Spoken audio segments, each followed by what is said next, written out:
O destino não derrotou Carla desde que ela nasceu. Ela nasceu de uma mãe muito jovem, que, na verdade, não queria ter filhos. Quando nem mesmo sabia quem era o pai do bebê, ela, é claro, se livraria das consequências indesejadas de uma vida divertida e sem responsabilidades. Não pela primeira vez, mas o médico disse que era tarde demais. Ana, mãe de Beatriz, ao saber da iminente adição à família, apenas balançou a cabeça. Uma criança é um milagre, uma felicidade, um presente, era o que uma mulher pensava nos tempos em que ela e seu marido não podiam conceber uma criança. Os anos se passaram e todos os conhecidos, amigos e parentes tiveram filhos. Mas eles ainda não podiam ter filhos. E então um dia eles decidiram adotar uma menina de um orfanato. Alguém os dissuadiu, pois eles não sabiam que genes a criança tinha, eles só não conseguiam se ver em um orfanato. A mulher não se importou na época. Ela ansiava finalmente sentir-se como uma mãe e quando a menina de 4 anos correu até ela e a abraçou, ela ficou feliz. Seu marido, que assistiu ao momento emocionante, derramou mais do que algumas lágrimas.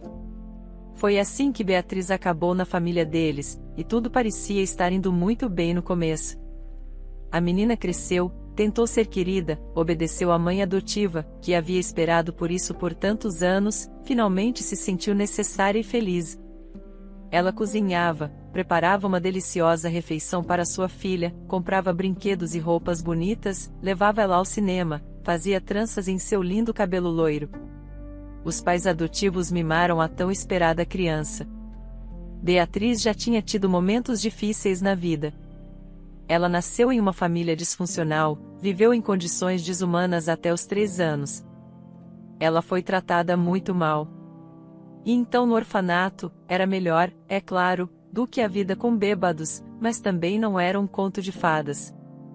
Quando Beatriz estava na 7ª série, uma tragédia aconteceu, seu amado pai adotivo faleceu, um acidente ridículo aconteceu no lugar errado e na hora errada. A viúva e a adolescente sofreram muito com a perda. Levou muito tempo para a mulher se recuperar e quando ela finalmente superou o desespero, percebeu que estava errado. Sua doce e obediente filha começou a se transformar em uma espécie de monstro que não era mais a mesma criança gentil. Em primeiro lugar, Beatriz havia parado completamente de estudar. Não, ela nunca foi um destaque na escola, mas pelo menos costumava tentar. E agora ela havia abandonado seus estudos e começado a faltar às aulas completamente. Amizades estranhas, adolescentes de famílias disfuncionais. Alguns eram muito mais velhos do que a garota. Ela se recusava a ajudar sua mãe em casa, exigia constantemente dinheiro, ficava histérica, intimidava, e então sua mãe adotiva percebeu que sua filha estava roubando coisas de casa. A garota de 13 anos começou a permitir-se não voltar para casa à noite. Claro, a mãe estava preocupada. Ela gastou muito dinheiro com especialistas, neurologistas, psicólogos, pedagogos, mas nenhuma normalidade evidente foi encontrada em Beatriz, mas a mulher não conseguia lidar com ela. Foi assim que elas viveram. Ela saía e voltava quando queria. Ela abandonou a escola e não foi para a faculdade. Por que ela faria isso? Ela estava satisfeita com sua vida. Passeios, encontros com amigos, romances curtos e intensos. A garota insolente exigia dinheiro de sua mãe. E se ela não desse, ela pegava sozinha. Beatriz era hábil em descobrir onde sua mãe guardava dinheiro. Por isso, atormentada pelo comportamento da garota, sua mãe adotiva não estava nada feliz em se tornar avó. Nessa época, ela já havia percebido que a criança de Beatriz se pareceria com sua mãe.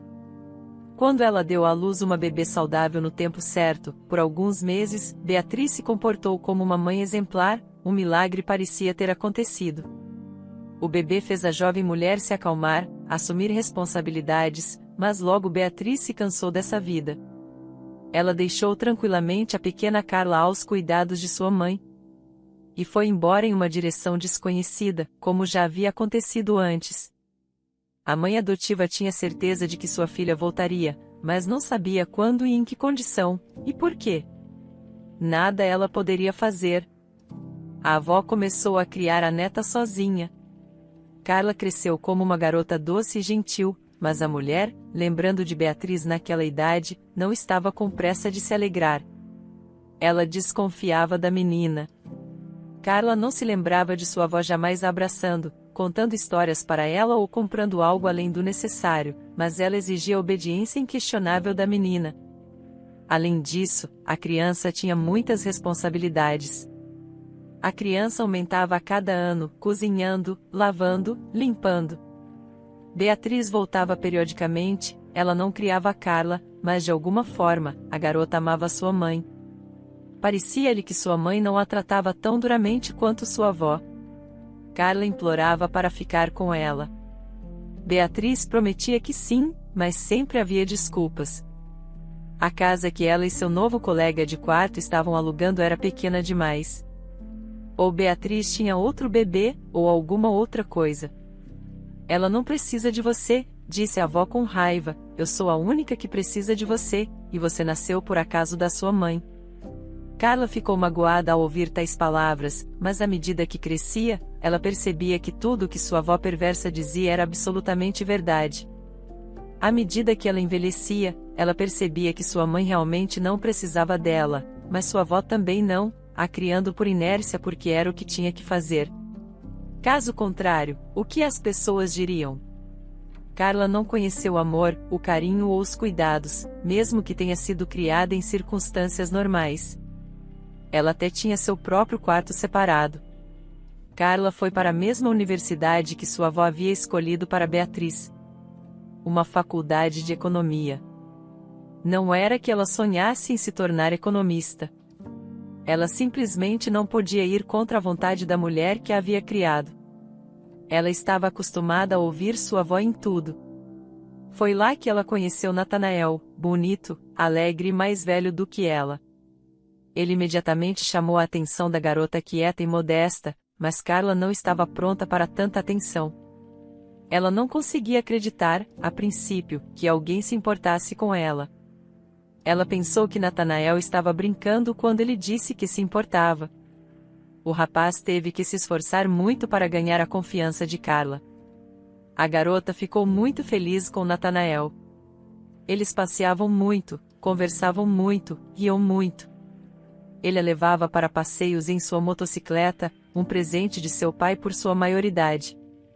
Ele a levava para assistir filmes e ia a restaurantes com ela. Carla se sentia necessária, amada e bonita. Sua avó não aprovava esse relacionamento. Ela previa para sua neta o destino de sua mãe. Ela também gostava de se divertir com homens. Ele vai te deixar em breve, você vai ver, mas essa profecia não se concretizou. Natanael pediu a garota em casamento. Eles não fizeram um casamento luxuoso, apenas assinaram seus nomes e começaram a morar juntos. O jovem marido conseguiu um emprego como motorista de caminhão logo após a faculdade, não na sua área de formação, é claro, mas o dinheiro não era ruim. Quero dizer, ele é o chefe da família agora. Quando é que sua mãe vai saber que estava casada nesse meio tempo? Ela estava mais uma vez construindo sua vida pessoal em outra cidade. Sua avó, por outro lado, era cética em relação a esse casamento precoce e profetizava um fim rápido para o relacionamento. Mesmo a notícia do nascimento de sua bisneta, Débora, não derreteu seu coração insensível. O que há para se alegrar? Perguntou a mulher, olhando para uma garotinha embrulhada em um cobertor, os genes ruins estão se espalhando ainda mais. Carla levou as palavras dolorosas com calma. Ela estava acostumada com isso, mas Natanael ficou furioso. Ele pegou a filha nos braços e a levou para outro quarto e nunca mais voltou para ver a esposa e sua velha parente, até que ela partiu. Logo havia outra filha na família. Depois uma terceira, e Carla desfrutava da maternidade. Agora ela não entendia mais sua mãe. Como poderia? Como ela poderia deixá-la ser criada pela avó? Como ela poderia abandonar um milagre desses? A mulher deve amar muito suas crianças. Natanael trabalhava como motorista de caminhão, e Carla cuidava das filhas. Ela tinha dinheiro suficiente para tudo. O apartamento, mantimentos, entretenimento, a jovem família passava seus fins de semana se divertindo. Eles iam ao cinema, parques de diversões e cafés. As meninas cresciam e alegravam seus pais. As 3 irmãs eram obedientes, inteligentes e saudáveis. Com sua mãe e avó, Carla tinha pouco contato, apenas quando era necessário.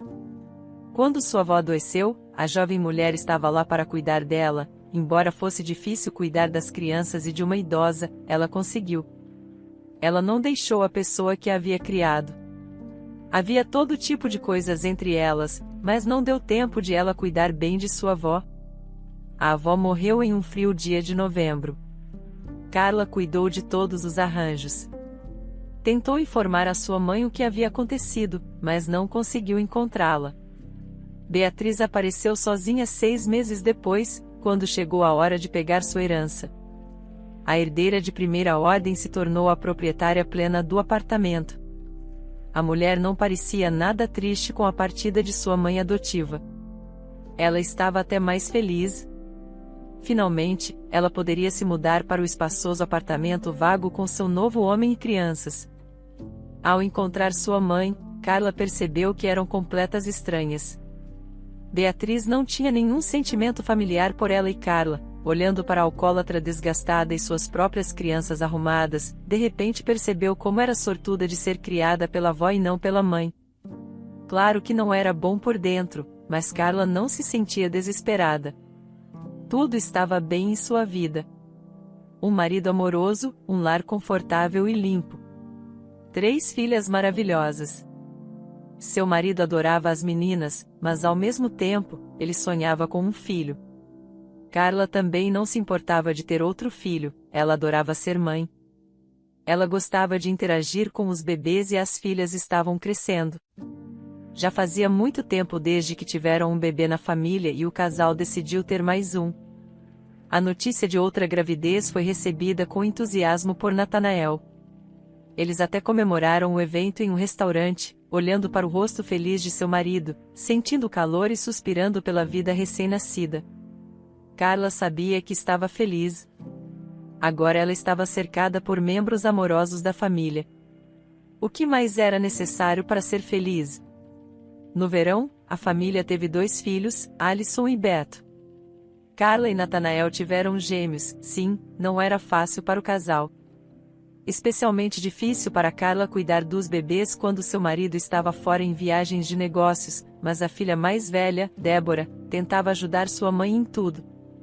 Quando os gêmeos tinham algumas semanas de vida, um deles, Alisson, tinha um defeito cardíaco muito grave, que exigiria uma cirurgia cara no futuro. Junte dinheiro, a médica avisou, daqui a 1 ano, você terá que ir para outra cidade para a cirurgia, aqui não fazem isso, é a única chance de vida do seu filho. Carla saiu do consultório em desespero. Ela olhou para seu bebê e não conseguia acreditar que algo estava errado com ele. Ele parecia tão vigoroso, forte e saudável quanto seu irmão.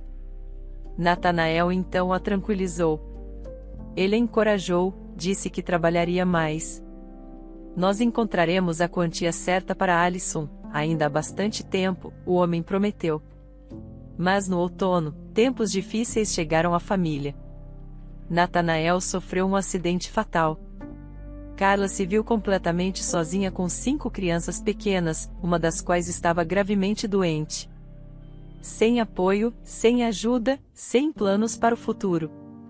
Carla sobreviveu ao terrível evento apenas por causa de suas filhas e filhos.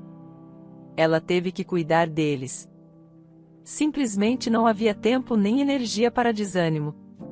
E somente antes de ir para a cama, depois de colocar as crianças para dormir, a mulher se permitia chorar, apenas algumas lágrimas traziam um alívio temporário. Então a pergunta principal voltava: como seguir em frente? Uma profissão ela não tinha. Ela não sabia por onde começar. Ela era formada, mas não havia trabalhado nenhum dia depois de se formar na faculdade, pois Natanael sustentava a família. Então, a mulher se dedicou completamente às suas crianças. Parecia perfeito na época. Ela sentia que a estabilidade duraria para sempre. Carla aproveitou todas as possíveis ajudas para as crianças. Ela tinha dinheiro suficiente para comida e roupas, mas também tinha que pagar o aluguel, e Alison precisava de remédios o tempo todo. A mulher logo percebeu que não poderiam ficar na cidade. O aluguel do apartamento era incrivelmente alto para o seu orçamento, mas o maior problema agora era a cirurgia para seu filho. Onde conseguir o dinheiro? Não há como tirá-lo do auxílio. A quantia necessária não é insignificante.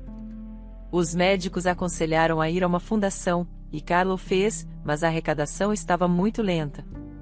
Havia cada vez menos esperança de que a quantia necessária fosse arrecadada a tempo. Então a ajuda veio de uma direção inesperada. Um dia, uma mulher ligou para Carla, se apresentou e marcou um encontro. A mãe de muitas crianças não queria ir.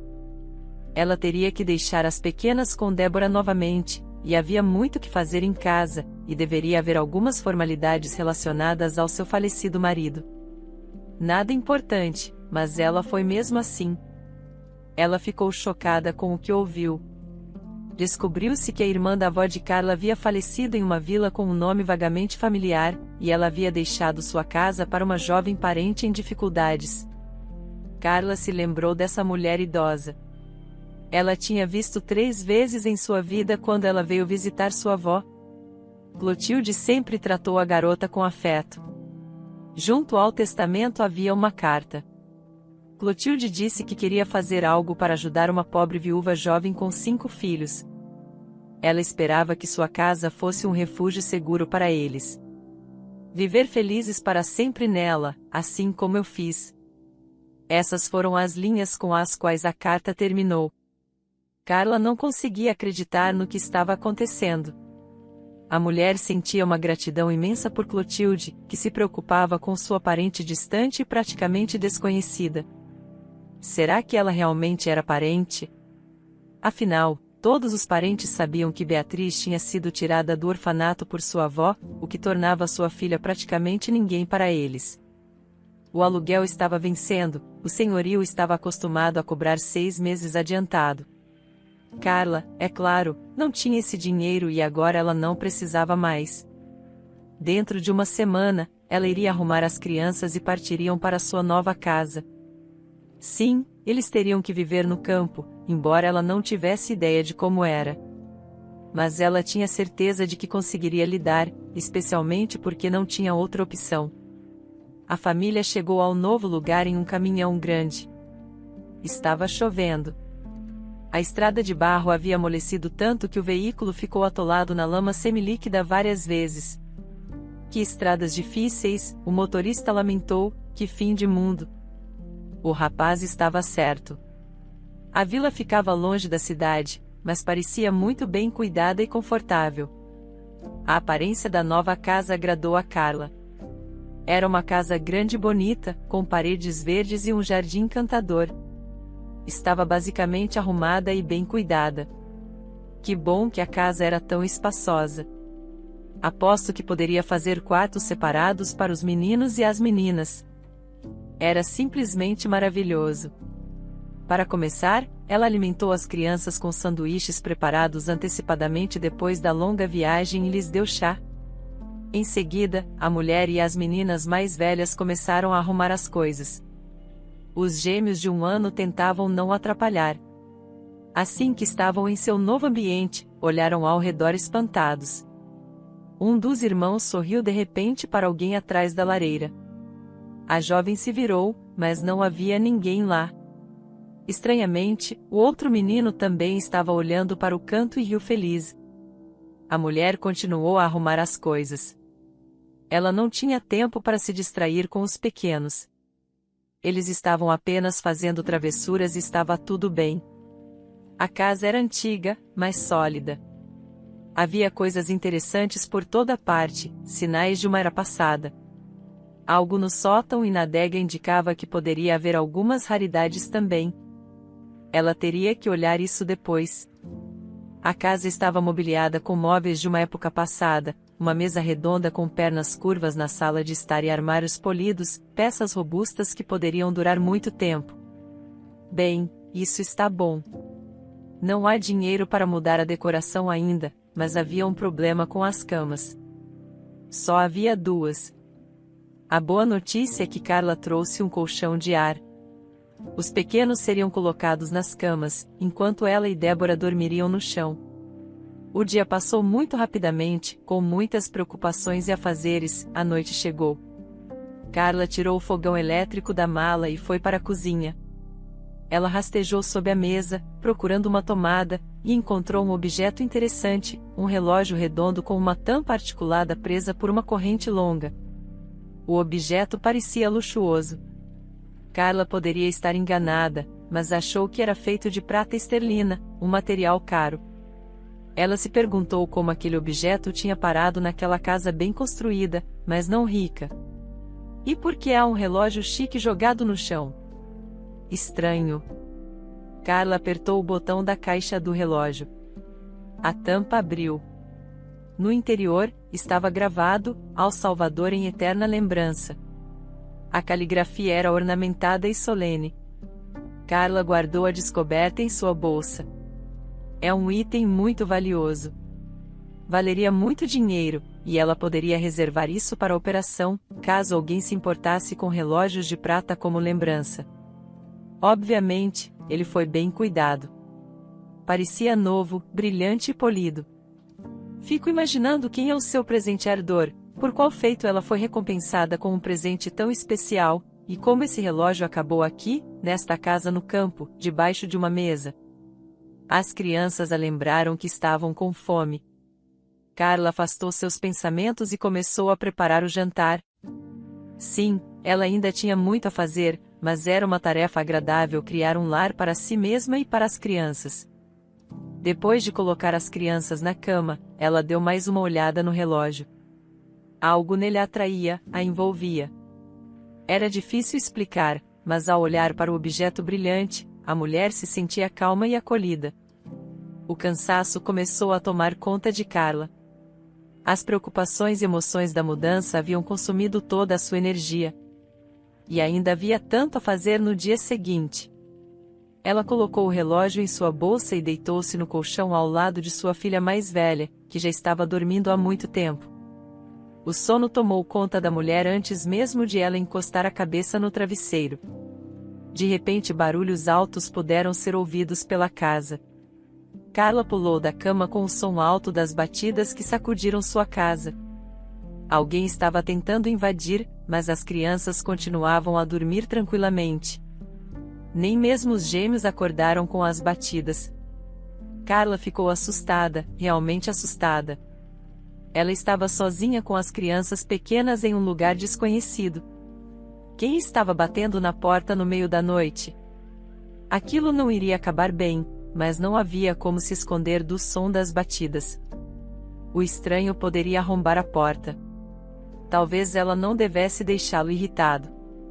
Carla caminhou até a porta e a abriu no corredor. Ela viu um senhor idoso com uma longa barba grisalha. Como ele tinha entrado na casa?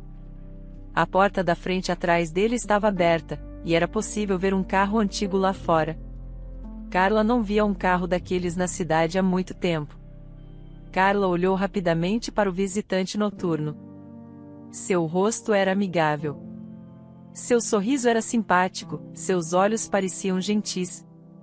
Não havia perigo naqueles olhos. Carla se acalmou um pouco. Mas como ele havia conseguido abrir a porta com tanta força se não parecia ser tão forte? Olá, dona da casa, disse o visitante.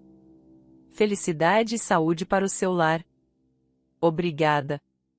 Obrigada, respondeu a mulher. E quem?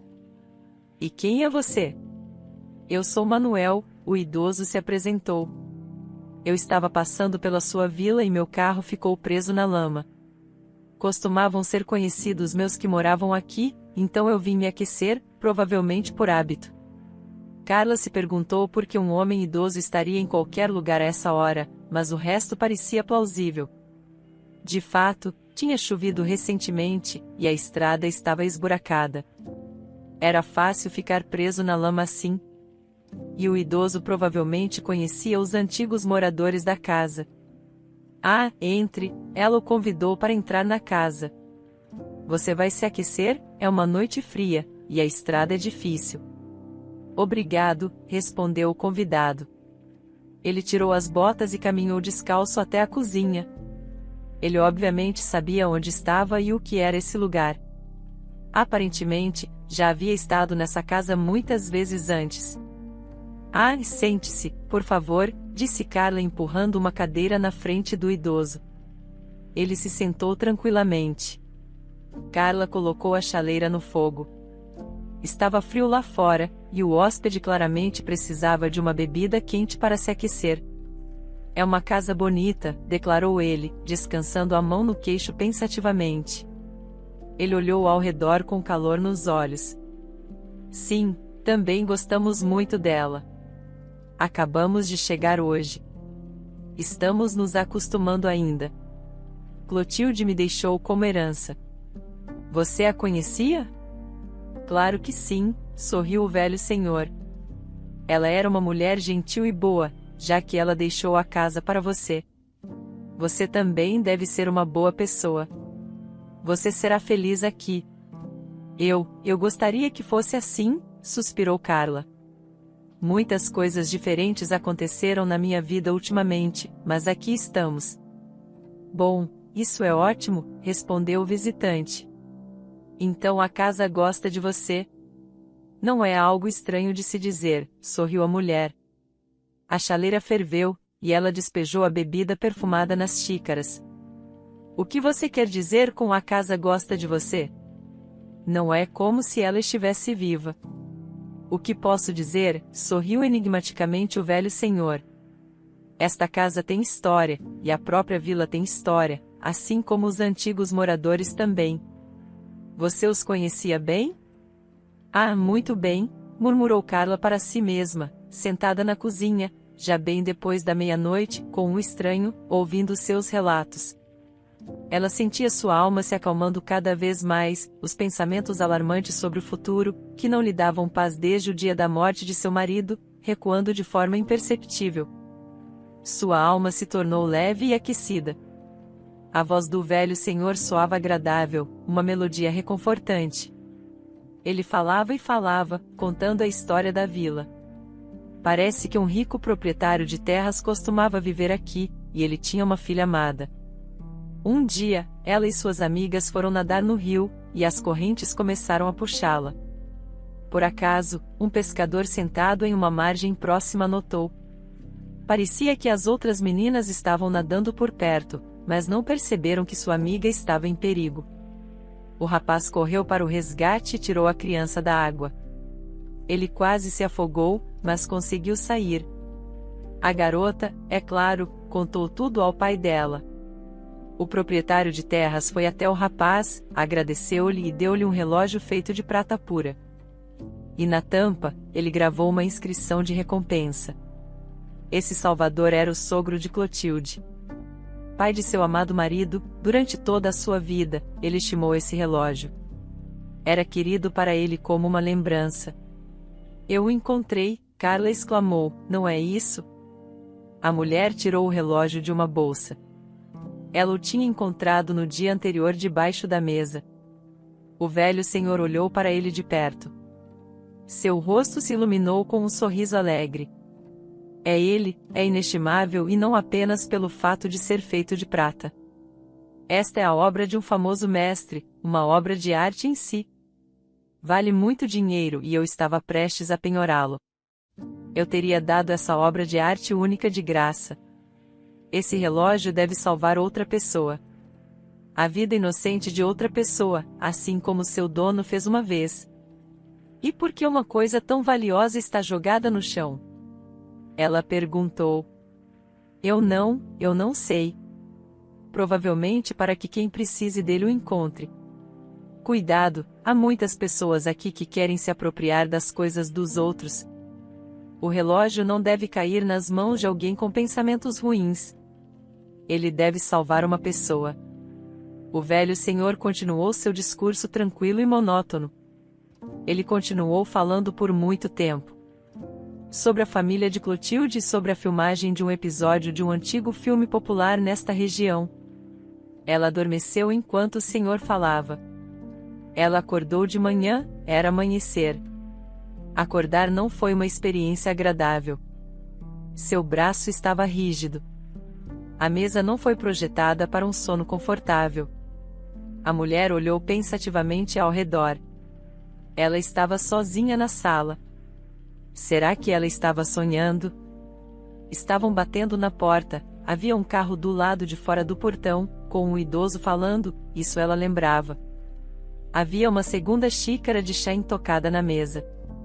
A mulher tentou lembrar se o estranho no sonho tinha bebido a bebida quente. Não, ele parecia estar dizendo algo o tempo todo. Carla saiu pelo portão. A casa também estava vazia. Mais importante, ela não encontrou marcas de pneus na estrada de barro branco. Isso é simplesmente impossível. O carro estava estacionado no portão ontem. Tinha chovido, então deve haver marcas de pneus. Que estranho. Carla voltou para dentro da casa, pegou seu telefone e abriu o navegador. A mulher decidiu verificar os fatos que o visitante da noite havia lhe contado sobre a vila. Tudo conferiu. Carla não sabia de tudo isso antes, então o velho senhor realmente veio, ou será que ele não veio? Afinal, ele não deixou rastros para trás. Que estranho isso é! As crianças começaram a acordar. Carla seguiu sua rotina matinal habitual. Ela começou a fazer o café da manhã, arrumar, planejar seu dia. Que estranho sonho, ou não foi um sonho? O incidente da noite não saía da mente da mulher na hora do almoço. Carla subiu ao sótão. Ela queria ver o que havia lá entre os móveis quebrados, armários de coisas antigas e pilhas de livros com páginas amareladas. A mulher encontrou um álbum de fotos. Suas páginas estavam cheias de fotografias em preto e branco. Carla examinou os rostos das pessoas que provavelmente já haviam partido. Naquela época, uma sessão de fotos era todo um evento. Modelos se preparavam, bem vestidos, com um tempo especialmente selecionado. Tudo é diferente agora. Qualquer um pode tirar centenas de fotos com um smartphone a qualquer momento. De repente, a garota se assustou. Em uma das fotos, o visitante da noite, sério, estava olhando para ela. Realmente estava lá, como dizia a legenda, 1973, ele já era um homem idoso, da mesma idade que ele a visitou à noite. E os olhos são os mesmos, e até o sorriso. Carla olhou mais de perto o álbum e as legendas das fotos. Ela percebeu quem era Manuel.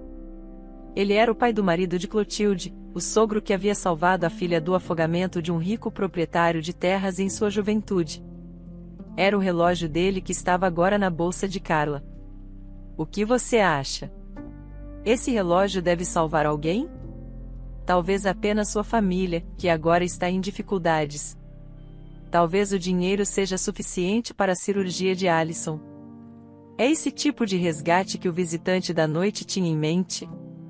Afinal, a vida do menino depende disso. Como tudo isso é possível? Carla sabia que Clotilde era viúva há muito tempo, e seu marido era mais velho do que ela e havia morrido muito antes. E seu sogro, muito menos, ele certamente não estava nesta terra há décadas. E ainda assim, ela tinha certeza de que era ele que tinha visto na noite passada. Mamãe, mamãe, tem alguém aqui para nos ver. A voz de Débora ecoou lá embaixo, desça correndo. Quem está aqui para vê-los? Será que era Manuel novamente? Ela tinha tantas perguntas para ele desta vez. Carla não tinha medo de encontrar o desconhecido. Afinal, uma aura muito agradável de calma e bondade vinha do visitante noturno. Ficou claro imediatamente que sua intenção era a melhor, mas no quarto, Carla viu uma mulher idosa desconhecida. Ela segurava uma torta perfumada nas mãos. Eu sou sua vizinha, Ágata, a mulher se apresentou. Vim aqui para conhecê-la. Trouxe uma torta para você. Acho que você tem crianças pequenas. deixe-as aproveitar minha torta de framboesa. Meus netos adoram. Carla convidou a vizinha bem-humorada para a mesa. As crianças beberam rapidamente seu chá, engoliram suas guloseimas e saíram correndo para fazer suas coisas. Os adultos conversaram por um longo tempo. Agatha explicou detalhadamente onde era tudo na vila, como lojas, escola, creche. Ela contou a Carla confidencialmente que em breve haveria uma vaga no correio. Um parente dela estava se aposentando. Se a Carla precisasse de um emprego, ela ajudaria com isso, e não há problema em colocar as crianças na creche. Você encontrou algo interessante aqui? A vizinha perguntou de repente. Não, Carla decidiu não revelar nenhum segredo, apenas por precaução. Alguém deve ter encontrado o proprietário, seu parente, o sogro de Clotilde, tinha algo de valor, um relógio de prata que um rico proprietário de terras deu a ele. Manuel amava muito esse relógio. Ele o guardava como uma lembrança. Ele o deixou de herança para seu filho. E então não havia mais ninguém para dar o relógio. Clotilde e seu marido não tinham filhos, então o relógio precioso ficou na casa. Muitas pessoas na vila sabiam disso. Depois que Clotilde morreu, as pessoas começaram a vir aqui em busca de relíquias. Dizia-se que ninguém encontrou o relógio, mesmo que tivessem procurado toda a casa. Sim, bem, alguém deve tê-lo levado. E antes de morrer, Manuel disse mais de uma vez que este relógio salvaria a vida de alguém. Não sei de onde ele tirou isso. É por isso que ele não o vendeu, mesmo nos momentos mais difíceis. A vizinha proferiu essas palavras, saiu, e Carla de repente entendeu tudo. Aparentemente, Manuel amava muito a casa, então sua alma apareceu para conhecer os novos proprietários. E ele deixou Carla encontrar o relógio de propósito, para que ela pudesse vendê-lo e salvar seu filho. Então ele apareceu e falou do valor do presente. Assim, Carla não teria entregado o item valioso a uma casa de penhores onde teriam dado apenas um quarto de seu valor total. A quantia não teria salvado Alison, mas agora a mulher iria a um negociante de antiguidades. Algo lhe dizia que lhe ofereceriam uma quantia suficiente para pagar a cirurgia. Carla de repente sorriu. Obrigada. Ela sussurrou, virando-se para casa. Obrigada. Muito obrigada. O relógio foi penhorado e o valor foi suficiente para pagar a cirurgia de Alison, mas não apenas isso. Ela ficou com dinheiro suficiente para cuidar de seus filhos por longos anos.